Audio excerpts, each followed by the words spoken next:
Hi, ArcFieldWeather.com meteorologist Paul Dorian here on Tuesday morning, June the 3rd. A lot to talk about this morning. We've really had a lot of interesting activity over the last several days. It included an eruption on Mount Etna in Sicily, Italy.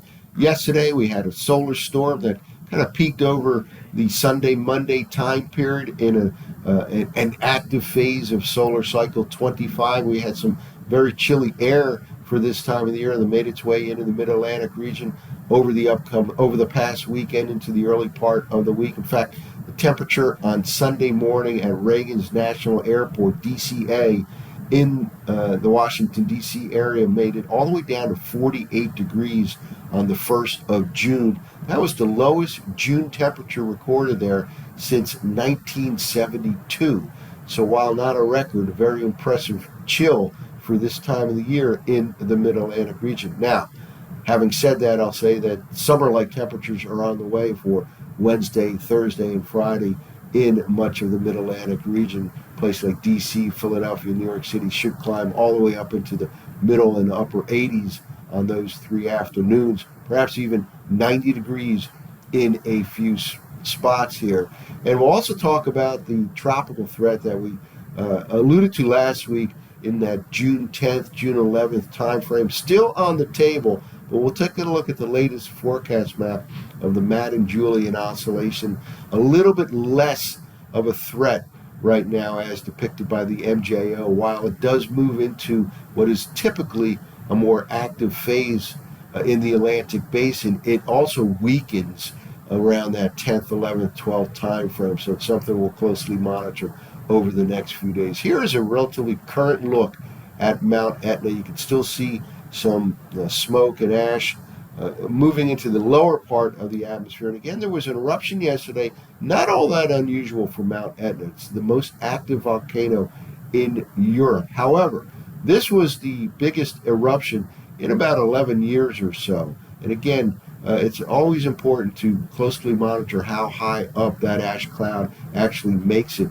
Preliminary reports suggest around 20,000 feet or so, and we'll get a better handle on that through satellite imagery over the next couple of days. But the higher up that ash cloud, the more effect it could have on things like global temperatures, and we'll just have to monitor that over the next few days to see exactly how high up that ash cloud actually penetrated. Again, 20,000 feet or so, not all the way up to the upper part of the atmosphere, the stratosphere, or anything like that, but pretty high up indeed. And again, we'll get a better handle on that over the next couple of days. But this is a relatively current look, something we'll closely monitor over the next few days. Now, here's a look at the sun, the latest image of the sun. And again, we had a very impressive solar storm, a coronal mass ejection that really peaked over the past weekend into the early part of the week here. It was classified as a severe, a G4 classification in terms of that CME. And again, we are in kind of the active phase of solar cycle 25. This sunspot region right here, actually right here, rotated in this fashion over the last few days. And on Sunday, it was right in this part of the sun facing the Earth directly, and indeed it exploded, sent a coronal mass ejection that reached the upper part of the atmosphere, and the result, northern lights in some unusually far south places in the U.S., places like New Mexico, and even reports in Louisiana of the northern lights. One of the most severe solar storms in this particular cycle, solar cycle 25, continues to move in this fashion, so don't expect any more activity from that sunspot region over the next few days. And it looks relatively quiet here over the next several days, and we'll again closely monitor this situation. If there's anything we closely monitor here at ArcFieldWeather.com, it's what's going on in the sun and any kind of volcanic activity across the globe. So here's, again, the latest look of the sun evolving into a more quiet period over the next few days. Well, here's the updated forecast from the European model of the Madden-Julian oscillation. We showed this last week and talked about how around the 10th or 11th of June, the MJO is going to move into what we call phase 8, which is typically a relatively active phase for tropical activity in the Atlantic basin.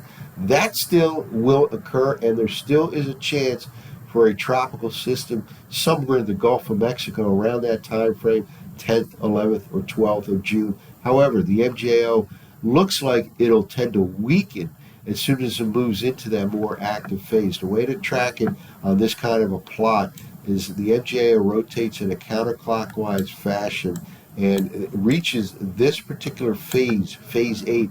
This refers to the location of a regularly propagating tropical disturbance that moves eastward across the global tropics, and it reaches this particular location, what we call phase 8, by about the 10th or 11th or so. This is a forecast, and here is the 9th, the 10th, and the 11th of June. So yes, by the 9th or 10th or so, it moves into that phase 8.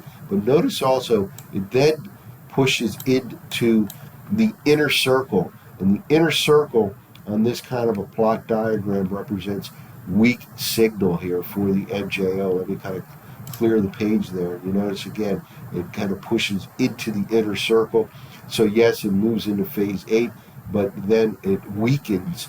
And so basically the bottom line here is that weakening would cause it to have kind of a less of an impact in the Atlantic basin. But the MJO is something we'll track closely over the next few days. And again, still is that possibility of a tropical system somewhere in the Gulf of Mexico around June 10th, 11th, or 12th time frame.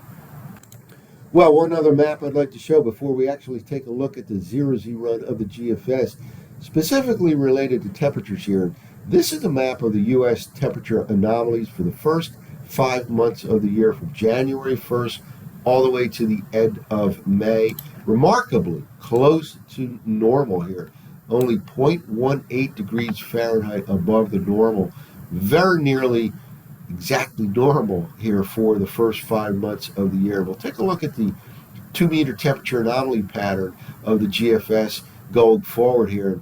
Really, it suggests to me that June may end up being nearly normal temperature-wise over good chunks of the nation here. Certainly that has been the case for the first 5 months of the year so far. Well, here's in fact the 2-meter temperature anomaly forecast map from last night's 0Z run of the GFS. All these areas in blue represent below normal surface temperatures, red above normal surface temperatures. We'll kind of quickly go through the next several days and just take note of still remaining areas of below normal temperatures here as we go well into the month of June. Here we go forward here into the middle part of the week, and you have really well below normal temperatures across some of the southern and central plains here. Above normal temperatures, southeastern Canada, New England especially, and the southwest U.S. Keep going forward here in time. Here we are on Thursday, quite a bit below normal across the central and northern plains here by Thursday night time frame, and across much of the eastern states here from Virginia down to Georgia. And then we go into the upcoming weekend right here, Saturday. A lot of above normal conditions across the western U.S., but relatively normal from the eastern half of the nation here, across the eastern half of the nation, with below normal and slightly above normal in particular sections here.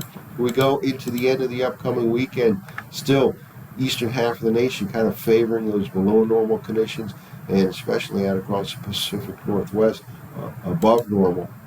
Excuse me. Then we go into the early part of next week.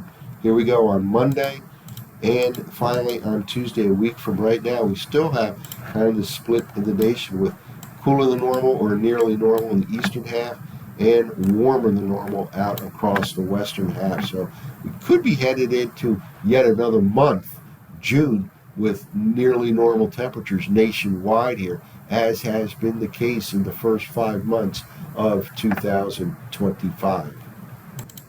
Well, let's wrap up with the surface forecast maps from the 0Z run of the GFS. And here we go, beginning on Tuesday morning here. High pressure in control. This high shifts to the east today. That kind of opens the door for summer-like temperatures to reach the mid-Atlantic region on Wednesday, Thursday, and Friday. Again, we're talking mid to upper 80s in the D.C., Philadelphia, New York City corridor. Maybe even a few spots touching 90 degrees. By the way, if D.C., in fact, reaches 90 degrees Wednesday or Thursday.